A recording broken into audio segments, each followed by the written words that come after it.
অনেকে প্রশ্ন করেন, হুজুর আমার মা আর বউ পড়তেছে না মারামারি। আমি আপনাদেরকে একটা ছোট্ট ডোজ, কিছু করিয়েন না, দুইজনকে নিয়ে এখন সুনামগঞ্জের চতুর্দিকে পানি, হাওরের পানি আর কি, 2-4 দিন থাকতে পারবেন, তেমন টাকা পয়সা খরচ হয় না। আপনি দুইজনকে নিয়ে সেখানে যান, 3 দিন রাখেন, 3 দিন পরে দেখবেন 1 মাস শান্তিতে থাকবেন। আমি আপনাদেরকে গ্যারেন্টির সাথে বলতেছি। এটা পৃথিবী, আমরা একসাথে থাকতে থাকতে বাচ্চারা পর্যন্ত, একটা ছেলে আইসা বলতেছে, হুজুর বাচ্চা খালি কাঁদে, একটা ফু দেন। তো আল্লাহ মিন্না আলিল্লাহ, সব ফু দিয়ে হয়ে গেলে তো আর ডাক্তার ইঞ্জিনিয়ার লাগতো না। আপনি আপনার ছেলেকে নিয়ে বের হন বাইরে, তার একটু দুনিয়া দেখান। এই 3000, 5000, 700-800 স্কোয়ার ফিটের ঘর একটার ভিতরে তারে ঢুকাইছেন, আপনি আর বের হচ্ছেন, ভিতরে ঢুকতেছেন, তারা তো বের হচ্ছে না। আগে তো ঘর বাড়ি, আমরা বাড়িতে থাকতাম, মাঝখানে উঠোন, একজনের ঘরে আরেকজন, সেজন্য বুঝতে পারেন নাই। এখন তো আপনি মানসিক রোগী হয়ে যাচ্ছেন। তো ছেলেকে যখন আপনি বের করবেন, তাকে প্রকৃতি দেখাবেন, পক্ষী দেখবে, পাখি দেখেন। বাচ্চারা যখন পাখি দেখে কেমন করে, এক পাখির কথা আপনাকে আধা ঘন্টা শোনাবে, বাবা পাখি, বাবা পাখি। আল্লাহ তাদেরকে বানিয়েছেন এইভাবে করে। আপনি পাখির ক্ষুধা, তাকে টিভিতে ওই সমস্ত জিনিস দেখায়, পাখির ক্ষুধা মিটাইতে পারবেন না। আপনারা বলেন না, হুজুর রাস্তাঘাটে ছেলে যেগুলা হয়, সেই ছেলেগুলা এরকম হয়, আমাদেরগুলো এরকম কেন? তারা প্রকৃতির সাথে মিলেমিশে বড় হয়।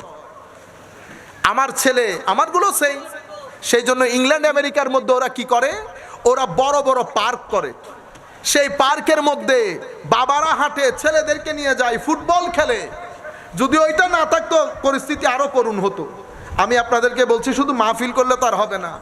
আমি চাচ্ছিলাম মাহফিলের মধ্যে উলামায়ে কেরাম আমাদের সামগ্রিক সমস্যাগুলোর কথা তুলে ধরুন।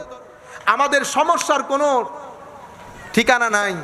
আমাদের ছেলেগুলা ডিপ্রেশনে পড়ে যাচ্ছে, মদ, জুয়া, অসামাজিক কার্যকলাপে লিপ্ত হচ্ছে। আমি কোনো কিছুই মেনশন করি না মাহফিলগুলাতে। আমি শুধু অমুক এটা বলছে, সমুক এটা বলছে, ঠিক কিনা বলেন, আরেকজন কাফের হয়ে গেছে, ইয়া আল্লাহ। আপনারা বুঝতে পেরেছেন? আল্লাহ রাব্বুল আলামিন আমাদের হামি ও নাসির হোক। মনে রাখবেন, আমার জন্য আমার সবচেয়ে বড় সম্পদ কি? আপনি যদি মনে করেন আমার টাকা পয়সা, আমি বলবো না। আমার ঘর বাড়ি না, আমার সন্তান আমার সবচেয়ে বড় সম্পদ। যেহেতু আমার সন্তান আমার সবচেয়ে বড় সম্পদ, আমি সবচেয়ে বেশি সময় দিতে হবে আমার সন্তানকে। সন্তানদেরকে কোরআন শিখান, আল্লাহর ওয়াস্তে কোরআন শিখান। প্রত্যেক দিন সন্তানদের কোরআন পড়াটা পারফেক্ট একদম ওয়াজিব করে দেন।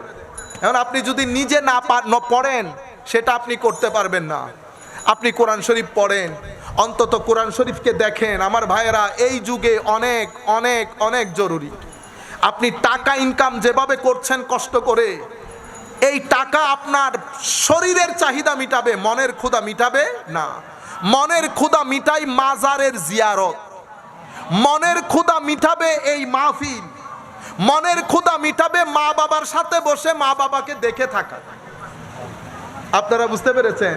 মনের ক্ষুধা মিটে মসজিদের ইমাম মুয়াজ্জিন, বুজুর্গ, আমাদের আগের ইমাম মুয়াজ্জিন, এখনকার গুলো যা, আগে একটু বুজুর্গ টাইপের ছিল না?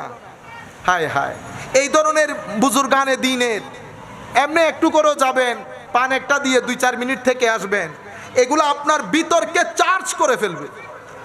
কবরস্থানে গিয়ে মুরব্বিয়ানে কেরামের জিয়ারত করবেন, 10 মিনিট সেখানে বসে থাকবেন, চিন্তা করবেন, আল্লাহ আজকে আছি, আমি না আসলাম, কাশ যদি আল্লাহ আমার সন্তানদেরকে তৌফিক দেন, তারাও আসবে।